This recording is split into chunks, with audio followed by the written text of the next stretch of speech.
Hello everyone, কেমন আছেন আপনারা? আশা করি সবাই ভালো আছেন। তো আজকে মেইনলি হচ্ছে যে আমার এখানে ককাটেল যেগুলো আছে, ককাটেল পাখিগুলোকে আমার যেখানে খাবার দিই, খাবারের বাটির মধ্যে অনেকগুলো ডিম দিয়ে রেখেছে। প্রায় ১০-১২টার মতো ওরা ডিম পাড়ছে।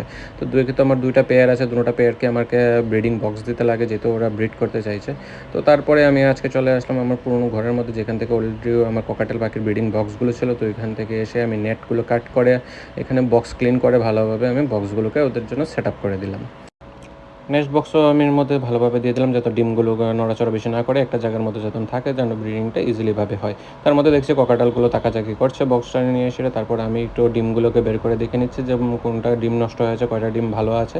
তারপরে আমি দেখতে পেলাম যে ৫টা ডিম খারাপ হয়ে গেছে, ৫টা ডিম ভালো আছে। তো ৫টা ডিমকে আমি সুন্দর একটা বক্সে দিয়ে দিচ্ছি যাতে ওরা আরামসে করতে পারে, যে ফিমেলটা ব্রিড করে ডিম দিয়েছে সেটা যেন দেখতে পারে। আর একটা বক্স খালি আছে। তো আজকের ভিডিওটা এই পর্যন্তই। নেক্সট ব্রিডিংয়ের প্রসেসটা আমি আপনাদের কীরকম ব্রিড হচ্ছে কি না হচ্ছে সেটা আমি আপনাদের সাথে আপাতত নেক্সট ভিডিওতে আমি শেয়ার করব। Thank you.